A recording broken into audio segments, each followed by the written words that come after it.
Hello students, आज आपण बघणार आहोत मराठी अक्षर भारती या पुस्तकातील इयत्ता 10वी कविता नंबर 2 संतवाणी.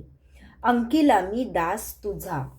संत कवींनी केलेल्या अभंग व ओवीबद्दल रचनेला काय म्हटलं जातं? संतवाणी म्हटलं जातं. आणि अंकिला मी दास तुझा ही संतवाणी आपल्याला संत नामदेवांनी सांगितली आहे. बघा, जसं या अभंगात आज जो आपण हा अभंग बघणार आहोत, या अभंगात संत नामदेवांनी श्री विठ्ठलाला आपली आई म्हटलेलं आहे आणि स्वतःला तिचं बाळ म्हटलेलं आहे. आणि या बाळाची काय आहे, आईला सतत काय विनवणी करत आहे ही या अभंगात आपण बघणार आहोत. बघा, श्री विठ्ठलाला म्हणजेच देवाला आई समजून संत नामदेव स्वतःला तिचं काय समजत आहेत? बाळ समजत आहेत. विठ्ठल रूपी आईने आपल्या बाळाचा मायेने सांभाळ करावा, प्रेम करावं, जीव लावावा अशी काय केलेली आहे? विनवणी संत नामदेवांनी विठ्ठलाकडे केली आहे. अग्नी माझी पडे बाळू, माता धावे कणवाळू. अग्नी माझी पडे बाळू, माता धावे कणवाळू म्हणजेच आगीमध्ये चुकून जर एखादं बालक पडलं तर त्याला वाचवण्यासाठी त्याची दयाळू आई काय करते? वेगाने धावत जाते. आगीमध्ये जर चुकून एखादं बालक पडलं तर त्याची आई त्या बाळासाठी वेगाने धावत जाते. तसं संत नामदेवांनी म्हटलेलं आहे की हे विठ्ठला परमेश्वरा, मी तुझं बाळ आहे आणि तू माझ्यासाठी काय कर? असाच धावत ये. तैसा धावे माझी या काजा, अंकिला मी दास तुझा. त्याप्रमाणे हे देवा विठ्ठला, माझं काम पूर्ण करण्यासाठी तू धावत ये. जसं आई आपल्या बाळ आगीत पडल्यानंतर धावत येते, त्याप्रमाणे माझं कोणतंही काम पूर्ण करण्यासाठी तू माझ्यासाठी धावत ये. मी तुला शरण आलेला तुझा दास आहे, म्हणजेच मी तुला शरण आलेला तुझा भक्त आहे.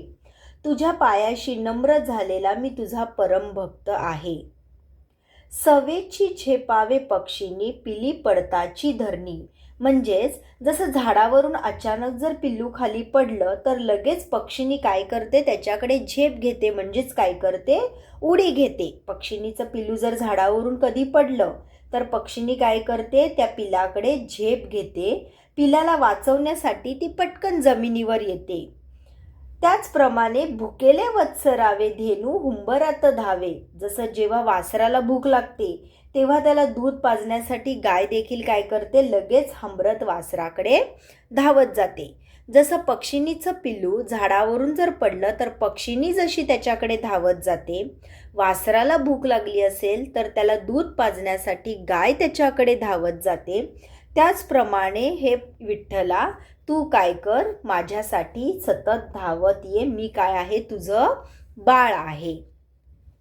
पुढे बघा, संत नामदेवांनी काय म्हटलेलं आहे? वनवा लागला सेवनी, पाडस चिंतित हरणी. रानात म्हणजे जंगलात जर कधी मोठी आग लागली तर आपलं पाडस म्हणजेच आपलं पिल्लू ह्याच्यात आगीत तर सापडलं नाही ना, अशा शंकेने हरणीला काय वाटते? चिंता वाटते आणि ती व्याकुळ होते. पाडस चिंतित हरणी म्हणजेच काय? आपल्या पाडसाला काय म्हटलेलं आहे की पिलाला जर आगीत तर सापडलं नाही ना, अशा शंकेने चिंतेने काय होते? हरिणी काय होते? व्याकुळ होते. नामा म्हणे मेघा जैसा, विनवितो चातक तैसा. संत नामदेव काय म्हणतायत? हे विठ्ठला, तू पाण्याने भरलेला ढग आहेस. त्यातला पाण्याचा म्हणजेच तुझ्या मायेचा माझ्यावर काय कर? वर्षाव होऊ दे. तू पाण्याने भरलेला ढग आहेस म्हणजेच काय? विठ्ठला, तुझ्याकडे खूप प्रेम आहे, माया आहे. त्या मायेचा माझ्यावर तू वर्षाव कर. मी पावसाच्या पाण्याशिवाय जगू न शकणारा चातक आहे. चातक म्हणजेच काय मुलांनो? तर चातक म्हणजे पक्षी. असा पक्षी जो पावसाच्या पाण्याशिवाय जगू शकत नाही, त्याची उपमा संत नामदेवांनी काय केलेली आहे? स्वतःला दिलेली आहे की जसा चातक हा पक्षी पावसाच्या पाण्याशिवाय जगू शकत नाही, त्याप्रमाणे हे विठ्ठला, मी देखील तुझ्याशिवाय जगू शकत नाही. तू पावसाचा ढग आहेस, माझे जीवन तू सांभाळ. अशी विनवणी कोणी केलेली आहे या कवितेत? संत नामदेवांनी श्री विठ्ठलाकडे केलेली आहे. काय म्हटलेलं आहे मुलांनो? की या कवितेमध्ये, या संतवाणीमध्ये अंकिला मी दास तुझा याच्यामध्ये संत नामदेवांनी काय म्हटलेलं आहे की मी बाळ आहे आणि माझी आई कोण आहे? तर विठ्ठल परमेश्वर माझी आई आहे.